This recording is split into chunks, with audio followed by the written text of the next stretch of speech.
तो ये छात्रों फिर से स्वागत है सब सीखो पर।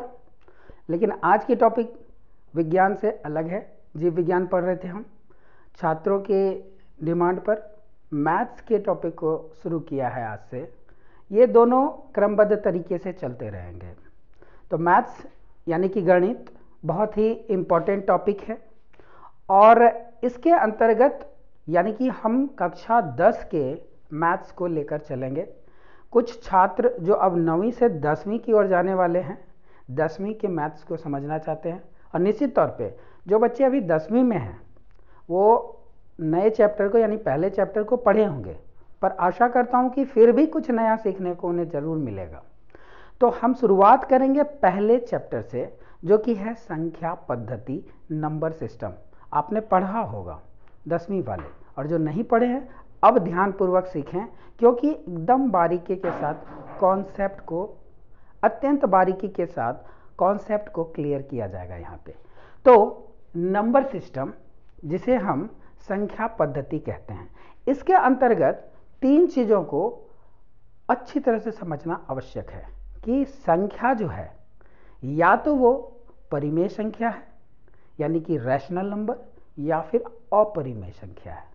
इन दोनों को मिला करके जो पढ़ेंगे उसे हम वास्तविक संख्या कहेंगे। तो सबसे पहले डिटेल में समझें कि परिमेय संख्या होता क्या है।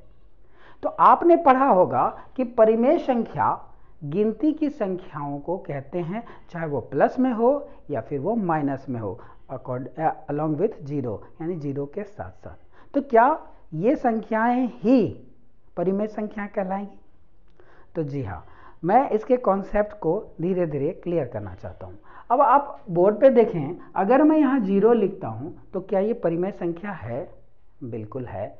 1 2 3 4 5, ये सब के सब जो हैं 1 2 3 4 5 एंड सो ऑन, इसको हम पूर्णांक कहते हैं। पूर्ण अंक। क्यों? ये आधा पौना नहीं है भाई, 0.5 नहीं है, 1.34 नहीं है, पूर्ण है, इसलिए पूर्णांक कहेंगे। अच्छा, इसमें 2 चीज़ें होती है, या तो वो धन पूर्णांक होगा या फिर ऋण पूर्णांक होगा। ऋण मीन्स माइनस और धन मीन्स प्लस। ये ऊपर में मैंने प्लस लिख दिया, इसे हम धन कहेंगे, धन पूर्णांक। ये क्या है? पूर्ण अंक है, धनात्मक है, इसलिए धन पूर्णांक।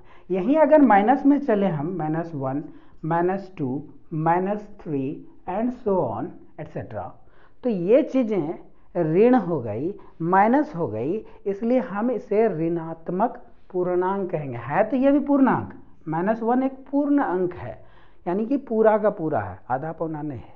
तो पूर्ण है लेकिन ऋण है, माइनस है, इसलिए हम इसको ऋणात्मक पूर्णांक कहेंगे। लिख दूं मैं यहाँ पे ऋणात्मक या फिर पूर्णांक। इसको ऋणात्मक ना कह के शॉर्ट में ऋण पूर्णांक कहते हैं। धन पूर्णांक और ऋण पूर्णांक। तो ये सारे जो हैं ये तो हैं भाई क्या? पूर्ण अंक। तो क्या इसे ही परिमेय संख्या कहेंगे? क्या यही परिभाषा है परिमेय संख्या की? नहीं। परिमेय की संख्या की जो परिभाषा है, इसे बताने के लिए बोर्ड पर मैं पहले इसे साफ कर दूं।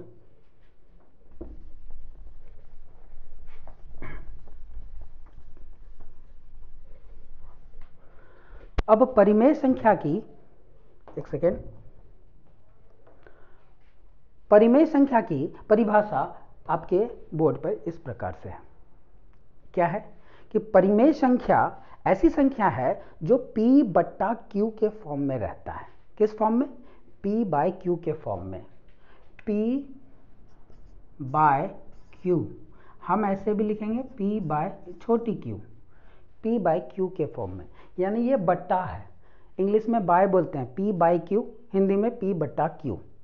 जितनी भी संख्या P/Q के रूप में होगी उसे हम परिमेय संख्या कहेंगे, लेकिन एक शर्त है। शर्त ये कि इस Q का वैल्यू कभी भी 0 नहीं होना चाहिए। क्या? Q = 0 नहीं होना चाहिए। इक्वल करके काट दिया, यानी कि 0 नहीं होगा। q का वैल्यू हमेशा 0 से ऊपर होगा, 1 होगा, 2 होगा, 3 होगा, जो भी होगा, पर 0 नहीं होगा। तो जितना भी चीज p/q के फॉर्म में होगा उसे हम कहेंगे परिमेय संख्या। तो ये धनात्मक परिमेय भी होगा और ऋणात्मक परिमेय भी होगा। ठीक है, तो परिमेय संख्या में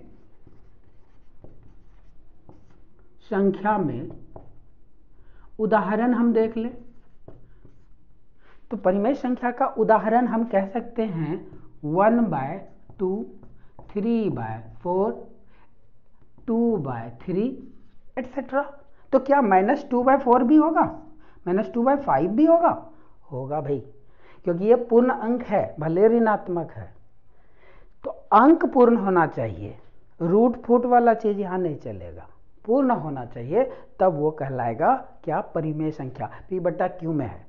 तो 0 क्या परिमेय संख्या है? हाँ है, 0 भी परिमेय संख्या है।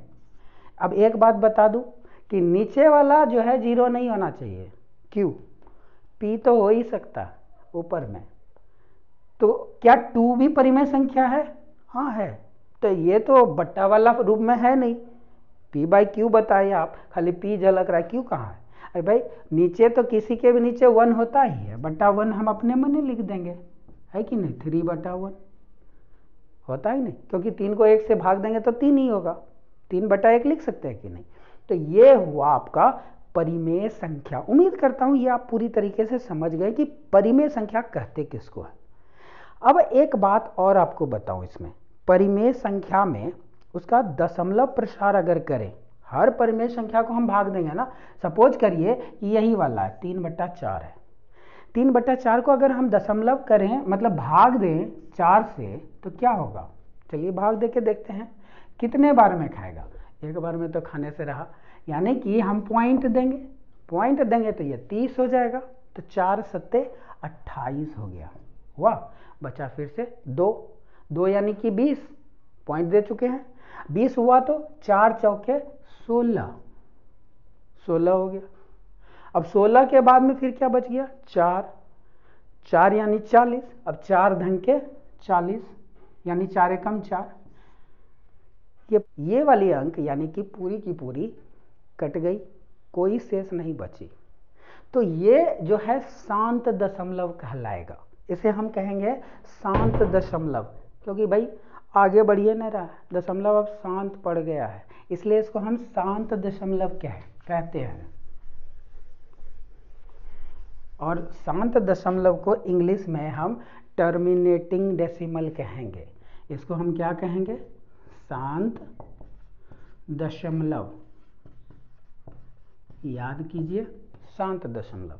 टर्मिनेट में फिनिश हो जाना, टर्मिनेटिंग डेसिमल नंबर। लेकिन अगर शांत नहीं हो तो, चलता ही रहे तो क्या हम उसको परिमेय संख्या कहेंगे? p/q ये तो परिमेय संख्या है। क्या है? परिमेय संख्या। तो ये परिमेय संख्या शांत है, अशांत होगा? टर्मिनेटिंग नंबर है, शांत दशमलव है। जी हाँ, एक और तरीका है आपको बताने का कि परिमेय संख्या का एक और भी दशमलव रूप हो सकता है, जिसे हम कहेंगे नॉन टर्मिनेटिंग रेकरिंग नंबर।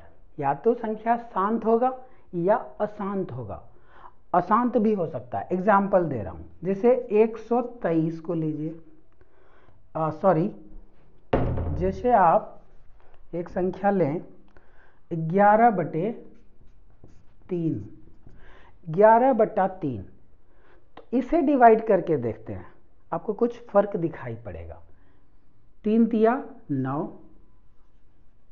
3 तिया 9, बच गए इसमें 2, दशमलव दिए तो 20 हो गया, 3 छक्के 18, फिर हो गए 2 के बाद में फिर 3 छक्के 18, फिर बच गए 2, अरे 2 ही बच रहा है भाई, फिर 3 छक्के 18, फिर बचे 2, फिर 3 छक्के, यानी 6 चलता रहेगा। ये कभी खत्म ही नहीं होगा। हर बार 3 6 18 होगा, फिर बार 2 बचेगा, यानी 6 का जो है सीरीज चलता रहेगा, ये शांत नहीं बैठेगा। तो यानी कि इसको हम कहते हैं रैकरिंग। जब संख्या बार बार बार बार रिपीट हो दशमलव के बाद वही संख्या, तो इसको रैकरिंग कहते हैं, आवर्ती कहते हैं। आवर्त में ना बार बार आना। पेंडुलम का जो गति होता है, आपने फिजिक्स में पढ़ा होगा, आवर्ती गति होती है, नहीं पढ़े तो फिर से पढ़ाएंगे। तो ये आवर्ती है, तो हम इतना नहीं लिखते हैं, हम देखते हैं कि बार बार एक ही संख्या आ रही है, तो हम उसको सबको मिटा के उसके माथे पे ऐसा वाला लाइन दे देते हैं। ऐसा लाइन देने का मतलब हो गया कि वो आवर्ती है, रैकरिंग है, अशांत है, शांत नहीं है, फिनिश नहीं होने वाला है। ये लाइन के अलावा डॉट भी दे सकते हैं आप यहाँ पे। तो ये भी आपका परिमेय संख्या कहलाएगा, क्योंकि कहीं ना कहीं आके उसको अड़चन पैदा हुई, स्मूथली नहीं जा रहा है, एक ही नंबर बार बार आ रहा है, तो इसको हम कहेंगे नॉन टर्मिनेटिंग, अशांत दशमलव। क्या कहेंगे? अशांत दशमलव, non terminating, non terminating decimal. ठीक है, एक और एग्जाम्पल ले लूँ आपको ये क्लियर करने के लिए। परिमेय संख्या आप अच्छे से समझ जाएं, इसके बाद अपरिमेय संख्या अगली वीडियो में, क्योंकि वीडियो लंबी हो जाएगी। उम्मीद करता हूँ आपको ये परिमेय संख्या अच्छी तरह से समझ में आ रही है। एक और एग्जाम्पल थोड़ी अलग देने से आपका सारा कॉन्सेप्ट क्लियर हो जाएगा। तो मैं इसे पहले साफ कर लूँ।